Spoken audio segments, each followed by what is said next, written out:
From the Oklahoman newsroom, it's time for the Red Zone, our weekly look at OU football. I'm Jenny Carlson here in studio with part of our OU coverage team, that being columnist Barry Trammell and OU beat writer Brooke Pryor. It's an off week for the Sooners, no game on Saturday, but after last week's scare, I guess, at Baylor, Scare Bears, we've got a lot to talk about, maybe more than we thought. But let's start about, Brooke, with this.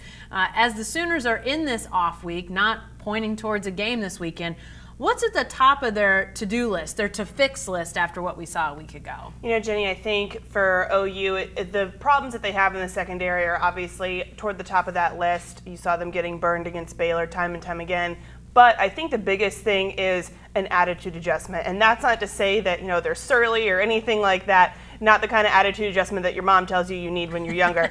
But more so, they need to stop being so hard on themselves, because you can see that that's taking a toll. This perfectionist mentality that's kind of coming from the top down. You see Baker Mayfield has it. Some of the guys on the defensive side have it. They're being so hard on themselves that you could see, I mean, when they walked off the field against Baylor, it felt like OU had just lost. You couple the Baylor crowd cheering with the way OU kind of looked like they were hanging their heads. And I think that this team, you know, they have nothing to hang their heads about. They're the #3 team in the country. They're undefeated. You shouldn't have this kind of mentality walking off the field. And I think they have to try to get back some of the enthusiasm that they had when they beat Ohio State. Yeah, that was not an expected result, I don't think, at Baylor in terms of having it won, falling behind, having it won again, and then nearly losing it, Barry, as that does sort of affect your psyche, I would think. But from your perspective, what's at the top of the must-fix list this week? Well, I mean, it's clearly the pass defense. I mean, the offense is in high gear, and you know, rarely does anybody over generations run on Oklahoma. So it's that pass defense. Now, it would help to get some of these guys back. You know, the corners are still, I mean, they got the corners they want, Motley and Jordan Thomas, but they're missing three guys who are pretty valuable in terms of Will Johnson and Jordan Parker, who won't be coming back, and Robert Barnes. And when you play a lot of nickel and want to play some dime, you lose some players to injury. Your depth gets affected. Jordan Thomas maybe thinks I got to do more than I need to, and it just sort of escalates. So get that pass defense fixed. Get some guys back. Let people know, hey, just do your job. You know, the New England Patriots sort of have it right. Just do your job, and then everything's going to work. So if they can fix that, they'll be in great shape. But it's a concern because, you know, some big-time passing offenses are coming down the pike. Who plays Bill Belichick in the Sooners scenario with the cutoff sweatshirt? I'm not sure. Do we need to? Bo. Yeah. That's a good one. Barry mentions, Brooke, some of these guys in the defensive secondary, especially. No Jordan Parker, he's out for the year, but Will Johnson, Jordan Thomas, Robert Barnes, all expected back for Iowa State. Some other guys, you know, Matt Romar, we're not real sure, still being looked at. But what does that do to Oklahoma's depth? I mean, it's all defensive side really for these guys right now. What's it do to the depth? Well, in the secondary, Jenny, it makes it a lot better. It gives OU the option to go into that dime package a little more often that Mike Stoops talked about that they want to use more of going forward. You know, Lincoln Riley said yesterday Jordan Thomas is just fine, which is, I think, a big sigh of relief for a lot of people around that program. You know, he's helped off the field in the fourth quarter of that game. He was seen in a boot afterwards. I'm sure he'll be in a boot the rest of this week, just given the nature of his ankle-foot injury. You know, you can't take too many precautions there.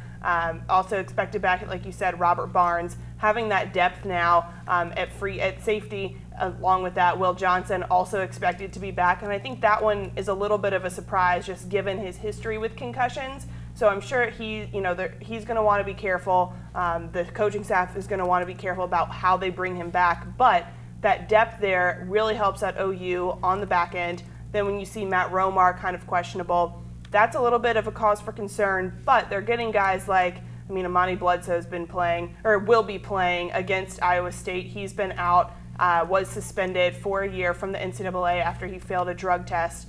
That's also going through the courts right now. That's a whole different story. But he's expected to play against Iowa State. So where they have some guys coming back from injury, some guys not so sure, it sounds like their depth is going to be at about where they need it to be for Iowa State. You know, Barry, as we talk about these injuries, how much do you chalk up sort of the question marks we've seen on this defense to having that shuffle? I mean, it has been pretty pronounced that the places they've lost players to injury has been on the defensive side. How much do you chalk that up to that and the turnover with the injuries, and how much is just, you know, maybe not having quite the guys yet to handle real pass-happy offenses? Well, I think that the defensive losses, the injuries have hurt. If you look at the game in Waco, if Jordan Thomas doesn't give up 72 and 71-yard touchdown passes, everything's roses. I mean, if you give up, what Baylor? If you give up 27 points, 26 points to Baylor, I mean, you're okay with that. But they gave up 41, and they gave up two cross-country touchdown passes, deep balls, against your NFL cornerback. So that's the concern is, you know, why is Jordan Thomas all of a sudden can't be counted on? He's played great over his OU career. He's clearly a guy that can do it. You get Jordan Thomas fixed, and if that means more nickel or dime or whatever, you know, whatever, do it. But the Sooners have a solution to this problem. They've got the talent. The guy that sort of let down on Saturday night is a guy that has proven he's capable. So that's the good news. Is there talk amongst the Sooners coaches or players, Brooke, about Jordan Thomas and maybe what has happened? We saw him have guys get a step or two on him in those non-conference games, maybe a not as able a quarterback to make that connection, and so we didn't have those long cross-country passes that we saw completed. But is there a prevailing thought about what's happened with Jordan Thomas? You know, I don't know that there's a prevailing thought, but this has been a thing that he's kind of battled throughout his career. You know, I don't know if he's in the wrong position or he's not fast enough, but he is consistently getting burned on those back shoulder throws and the deep passes when he looks to play. Either he plays too close up on the guy and the guy runs past him, or like you saw against Baylor a couple times, he tried to jump the route, played really soft defense, and was trying to go for the home run play versus just guarding his guy. I don't really know how you address that at this point in the season, at this point in his career, but it's something, you know, do you need to pull a safety over? Do you need to adjust where he's standing? But something has to change because otherwise, you know, they're going to keep testing him. Parnell Motley has shown that, you know, he's a guy that you don't want to test. He'll get an interception. He'll get a pass breakup. Jordan Thomas so far has appeared to be the weaker corner, and I don't think that's at all what we thought it would be going into this season. No, I was going to say, we knew that OU had a cornerback that you didn't want to throw on. We just thought it was Jordan Thomas. Lo and behold, it's Parnell Motley. Well, guys, we've talked about the defense extensively. Let's look at the offense for a second, as Barry mentioned, really clicking along, but clicking along still with oars at running back. You've got or on that depth chart, but Brooke, it really seems like they found a rhythm with these guys, and Trey Sermon, we didn't see him until late in the game against Baylor, and then he plays spectacularly. Is this some sort of new role for a running back, a closer role? I mean, for crying out loud, baseball, yes, but football? I know. That is exactly what it seemed like, though. You know, how often do you see a running back come in the fourth quarter, hasn't played at all, and just do the things that he did? I mean, 2 touchdowns with like 148 yards. But he was saying that, you know, he gets encouragement from Bull, where like all the running backs do, saying, hey, this could be your play. You could be coming in now. And he just, for whatever reason, he's able to stay focused on this game, which, you know, plenty of running backs couldn't do that. But a true freshman running back trying to stay focused while his number hasn't been called and Abdul Adams is doing things like ripping off a 99-yard touchdown run. I mean, it's incredible the way that he was able to come in and just completely take over. And you know what? If it's working for OU right now, why try to fix something that's not broken? You saw, you know, against Ohio State, he started and struggled early and then was taken out, and other guys started rotating in. So maybe he needs to have the rhythm of the game established, and then he steps into it and performs well in that way. Barry, it's the darndest thing. I mean, like Brooke said, to have a guy as a freshman that's able to just sit and wait and then come out there and play great. I don't know if I've ever seen anything like this before. I asked Baker Mayfield, I asked Lincoln Riley, neither one would give me the straight answer. Was this by design? Did they say, hey, let's let Abdul Adams and let Sutton replace him when he needs a breather, let him run 3 quarters, and then when Baylor's worn out, then we'll put the big boy in to run down their throat? Because that's what happened. That's exactly what happened. Yeah. And Baylor had a devil of a time tackling Trey Sermon. And is that just the way it happened, or is that by design? Is that something they mapped out? It's an interesting theory. I've seen guys go first and third and second and fourth. I've never seen somebody go first, second, third, and then, you know, bring in Rich Gossage to pitch the ninth. That doesn't happen in football. So, you know, I don't know what's going on. It worked spectacularly. Frankly, if I'm Lincoln Riley, I would take credit for it and say, yeah, that's the way we drew it up. But I don't know what's going on, but it's something to keep an eye on. It's more likely that when they get into a tough game, Texas in the second quarter or West Virginia in the first, whatever, you're going to see Trey Sermon earlier. Probably not going to wait and let him just pitch only the 9th inning all season long. He's an extended relief, though, in that fourth quarter. But, you know, as impressive as Trey Sermon is, it sort of maybe not overshadows, but we've talked so much about that. You almost, Brooke, lose sight a little bit of Abdul Adams. He had that 99-yard run. It's only the 11th 99-yard run in the history of college football. So this is a rare thing.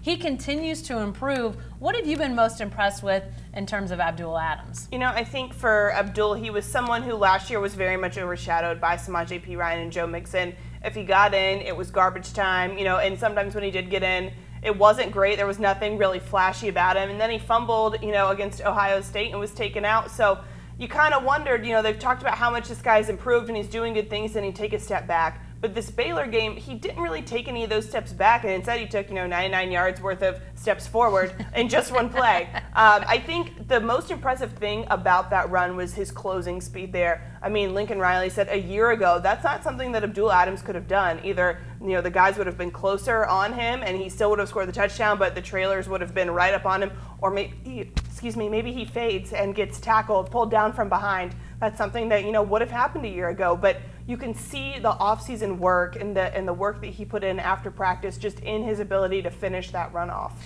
Barry, I'm trying to wrap my head around what I think is more impressive. A true freshman coming off the bench in the fourth quarter and doing what Trey Sermon did, or 99-yard run, which I mean, it's like a lightning bolt out of the blue. I don't know which is more impressive. 99-yard run. It's the greatest play in football. I told these guys during the game, I said, we just saw an inside-the-park home run. It's by far the funnest play in football. And the anticipation is there every time you're watching a football game and somebody gets pinned on the 1-yard line. And you think, maybe they could go 99. And most of the time you think, maybe catch him, play action, throw deep, catch him.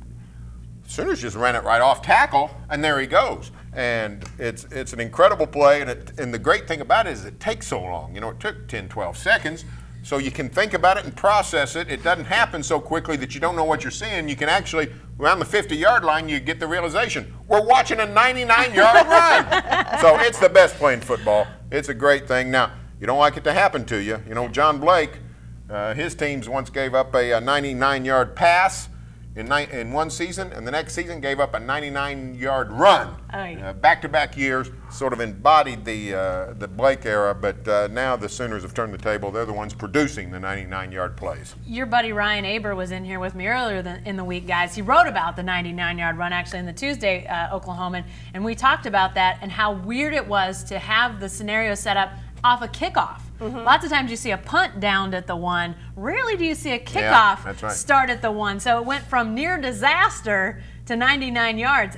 You don't see, talk about things you don't see very often. I don't think, maybe none of those other 99-yard runs would have come off a kickoff. And the thing about Jeff Bedette's bobble of that kickoff is Baylor thought they had a safety. I mean, they were arguing, they didn't. He actually got it out of the end zone, but it was close. Yeah. And Baylor was making the case, hey, that's a safety. So literally in the span of one play, they go from 2 points to -7 points. It's a 9-point swing in the matter of literally 30 seconds. So if people are looking for a little Sooner football, you can watch the replay maybe of that Baylor game from last week, because they're off this week waiting for that Iowa State game in a week.